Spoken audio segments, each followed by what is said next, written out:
भरत जी महाराज बोले बस इसी चक्कर में तो हम पढ़े नहीं।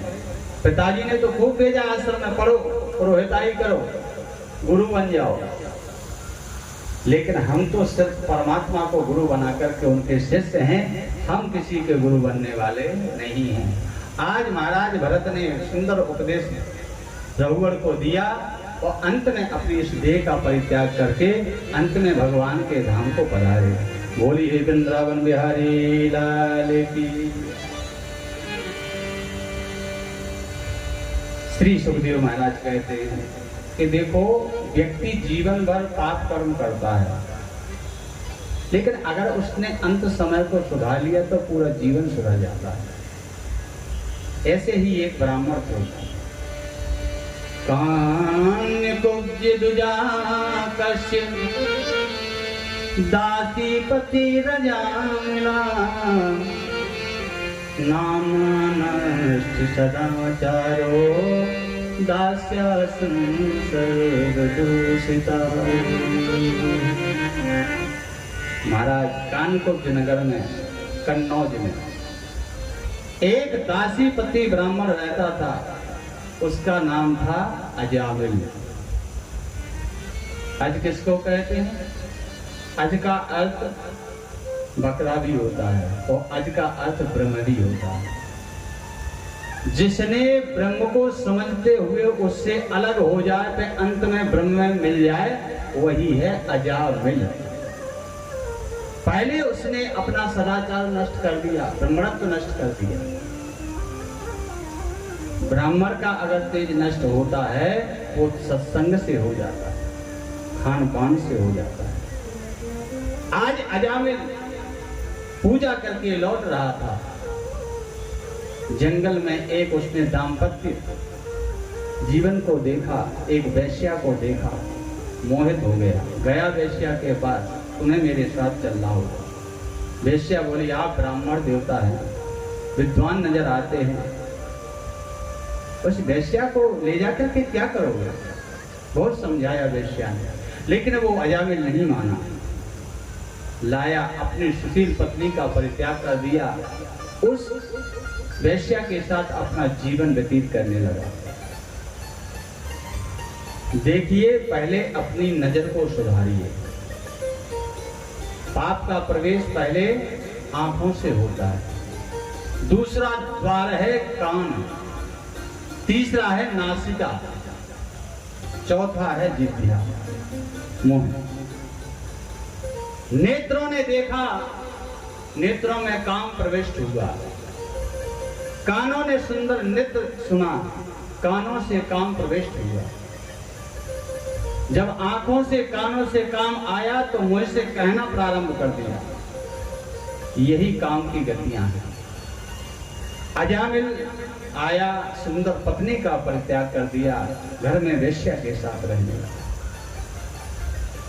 जिस ब्राह्मण के हाथ में माला रहती थी, जिस ब्राह्मण के मस्तक पर तिलक रहता था, जिस ब्राह्मण के तन पर पीले वस्त्र और सफेद वस्त्र रहते थे, आज उसका जीवन ही बदल गया। जिस हाथ में माला होना चाहिए, आज उस अजामिल के हाथ में तलवार है। जिस मस्तक पर तिलक होना चाहिए, उस मस्तक पर आज काला टीका लगाए हुए हैं। जिस तन पर पीला वस्त्र होना चाहिए, आज काले वस्त्र पहन करके, काली पट्टी बांध करके आज डकैत बन गया, डाकू बन गया। याद रखना, मैंने आपको कल अवगत कराया था और प्रथम दिन भी अवगत कराया था कि अगर व्यक्ति को कोई मारता है तो उसकी ये 5 वेश्याएं मारती हैं: काम, क्रोध, लोभ, मद और अहंकार। इसी से व्यक्ति का अंत होता है। आज उसने कुकर्म करना प्रारंभ कर दिया। जैसी संगति करोगे वैसी रंगति बन जाएगी आपको। जैसा खाओगे अन्न वैसा बनेगा आपका मन, और जैसा पियोगे पानी वैसी बनेगी वाणी। इसलिए प्रयत्न करो कि हम शुद्ध शाकाहारी बने और स्वच्छता अपना, पवित्रता अपना। आज अजामिल लूट लाट करके जो धन लाता है वो वेश्या के ऊपर खर्च करता है। एक समय अयोध्या से महात्मा लोग आए, संध्या हो गई, रात्रि का समय हो गया। उन्होंने कहा कि देखो भैया, रात्रि का समय हो गया, रात्रि में संतों का चलना ठीक नहीं है, तो हमारा विचार है कि इसी गांव में रुक जाएं। तो महात्मा जी ने अपने शिष्यों से कहा कि कोई व्यवस्था करो, कोई ब्राह्मण का घर हो तो किसी से पूछ करके एक रात्रि विश्राम करना है। तो शिष्यों ने जैसे ही लोगों से पूछा कि भैया हम लोग एक रात्रि विश्राम चाहते हैं, क्या कोई ब्राह्मण का घर मिल जाएगा रुकने के लिए? अब पड़ोसी अच्छे मिल जाए तो बड़े सौभाग्य की बात है। अब लोगों ने कह दिया कि ऐसा करो, इन महात्मा जी को अजामिल के यहाँ पहुंचा दो, वो बढ़िया ब्राह्मण है। लोगों ने कहा महाराज बहुत अच्छे ब्राह्मण हैं, अजामिल इनका नाम है, उनके घर जाओ, आपकी बहुत खातिरदारी होगी। लेकिन याद रखना, संत जहां पर जाते हैं तो वहां जाने से कल्याण ही होता है, चाहे कोई किसी उद्देश्य से पहुंचाए। संत का आगमन माने कल्याण। आज महात्माओं को उल्टा सीधा रास्ता बता दिया, अजामिल के घर भेज दिया। महात्मा लोग आए, पूछा भैया यही अजामिल का घर है? तो लोगों ने कह दिया हाँ यही है। आवाज लगाई महात्मा जी ने, अजामिल तुम्हारे यहाँ महात्मा लोग एक रात्रि ठहरने के लिए आए हैं। अजामिल तो था नहीं, अजामिल तो निकल गया था डांका डालने के लिए, चोरी करने के लिए। उसकी पत्नी वेश्या आई, दरवाजे पर खड़ी हो गई, महात्माओं को देखा, दूर से प्रणाम किया, बोली कुछ नहीं। महात्मा जी कहते हैं कि देवी तुम बोलती क्यों नहीं हो?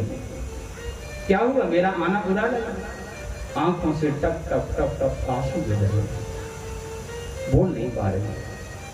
महात्मा जी की आंखों में आंसू, बेटी तो रोती क्यों? जिस दरवाजे पर महात्मा आते हैं उसका रोना बंद हो जाता है, तो तुम रो रही है।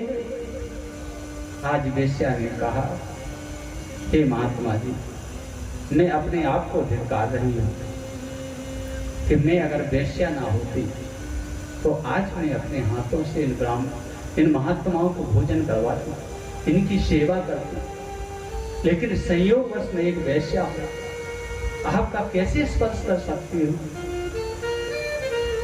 महात्मा जी रोते हुए कहने लगे, बेटी अब तुम्हें रोने की आवश्यकता नहीं है,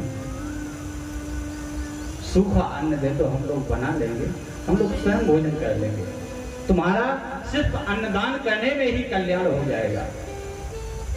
उस वेश्या ने सारा सामान महात्माओं को दिया, महात्माओं ने भोजन बना करके, तो जैसे भोजन पाने लगे तो महात्मा जी की आंखों में आंसू आ गए। जिसका मैं अन्न खा रहा हूं उसका कल्याण की तो मैंने सोचा ही नहीं।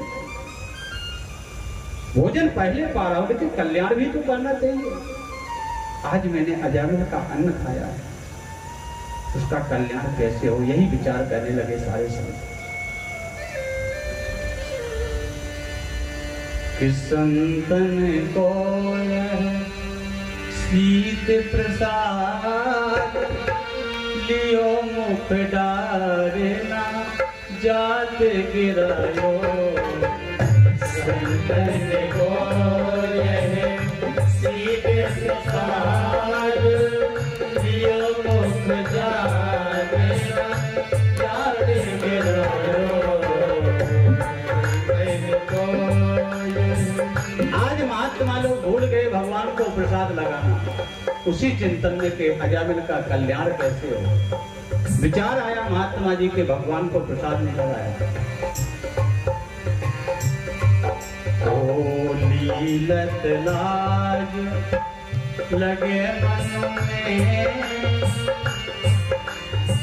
लीलत लाज लगे मन में, मन मोहन को नहीं भूख लगायो।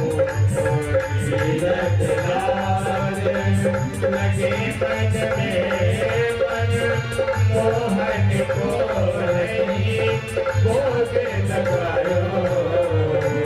लीलत लाज लगे मन में, मोहन को नहीं भोग लगायो।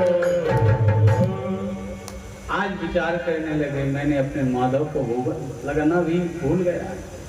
चलो कोई बात नहीं, भोजन किया सबने।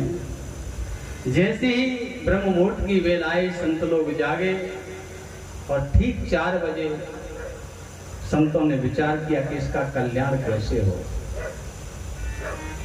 वहां अजामिल मस्तक पर काली पट्टी बांधे, हाथ में पोटली लिए, काले वस्त्र धारण, हाथ में तलवार लिए चला आ रहा था। जैसे संत महात्मा को दरवाजे पर देखा, आग बबूला हो गया। इन महात्माओं को किसने ठहराया है यहाँ? आज वही वेश्या निकली। वेश्या ने कहा, चिल्लाते क्यों हो? बड़े भाग्य से संत महात्मा लोग आते हैं किसी के घर, ये हमारे अतिथि, हमारे भगवान हैं। आज महात्मा जी विचार करते हैं कि इस वेश्या के कितने सुंदर विचार हैं। महात्माओं ने कहा, बेटा हम आपसे कुछ लेने के लिए नहीं आए हैं, लेकिन हमने आपके यहाँ भोजन किया है। हमने भोजन किया तो आपको दक्षिणा देनी पड़ेगी, लेकिन हम दक्षिणा नहीं लेंगे आपसे, बस एक वचन लेंगे। अजामिल बोला, कौन सा वचन? महात्मा जी कहने लगे, बेटा तुम्हारी पत्नी गर्भ से है, तो इसके 8 पुत्र आपके हो चुके हैं, ये 9वां पुत्र होने वाला है। तो बेटा मेरा कहना मानना, तो ये 9वां जो पुत्र है इसका नाम तुम नारायण रख लेना, इसी से तुम्हारा कल्याण हो जाएगा। अजामिल ने कहा, ठीक है, इसमें कौन सी बुराई है, नाम ही तो रखना है। महात्मा लोग विदा हुए, आशीर्वाद दिया, चले गए। 9वें महीने सुंदर पुत्र हुआ। वैश्या को याद था कि महात्माओं ने कह दिया था कि पुत्र का नाम नारायण रखना। अजामिल ने कहा, मुझे कोई बुराई नहीं है, नाम रखो। आज नारायण नाम रखिए, देखिए नाम का प्रभाव। आज जैसे ही पाप ज्यादा हुआ, यम के दूत लेने के लिए आए। अजामिल को जैसे ही प्राणों को खींचने लगे तो व्यक्ति को घबराहट होती है, घबराता है। घबराया, कुछ दूर पर उसका बालक खेल रहा था, वही नारायण। चिल्लाया, नारायण बचाओ, नारायण बचाओ, नारायण बचाओ। भगवान सरसैया पर सो रहे थे, लक्ष्मी जी सेवा कर रही, भगवान बैठ गए। लक्ष्मी जी बोले, क्या हुआ? देवी, पता नहीं, मुझे नहीं पता, मेरा भक्त मुझे पुकार रहा है। अजामिल। लक्ष्मी मैया कहने लगी, इतना भक्तराज कब से हो गया ये? जीवन भर मारकाट की, मांस मदिरा का पान किया, ब्राह्मण वर्ण को बदनाम किया, और तुम कह रहे हो हमारा भक्त है? भक्त नहीं हो सकता। फिर से उसने चिल्लाया, बोले, देवी सुन रही हो? वो कह रहा है नारायण बचाओ, नारायण बचाओ। लक्ष्मी मैया हंसने लगी, कहने लगी, स्वामी तुम्हें ये पता नहीं कि वो किसको बुला रहा है? वो अपने पुत्र को बुला रहा है। नारायण कहने लगे, चाहे वो पुत्र को बुलाए चाहे हमें बुलाए, नाम तो उसने हमारा लिया, तो हमारा धर्म है जो हमारा नाम ले तो हमें जाना चाहिए। इसलिए बाबा तुलसी लिखते हैं, भाव को भाव अनखे आलस हो, भाव को भाव अनखे आलस हो, भाव को भाव अनखे आलस हो, भाव को भाव अनखे आलस हो, भाव को भाव अनखे आलस हो। नाम जपत नाम जपत मंगल दिस दस हो, भाव को भाव अनख आलस हो, भाव को भाव अनख आलस हो, भाव को भाव अनख आलस हो। इसने चाहे मुझे समझ करके नाम लिया हो, चाहे बालक को, लेकिन लिया तो नारायण का नाम। आज भगवान ने अपने पार्षदों को आदेश दिया, जाओ हमारे भक्त अजामिल को बचाओ।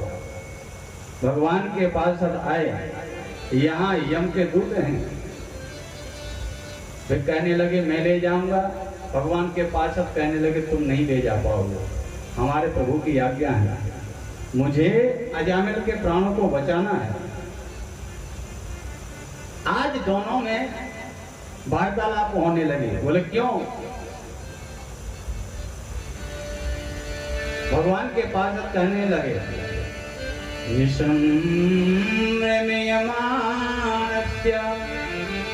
प्रवृतो हरि कीर्तनम भर्तृनाम महाराजा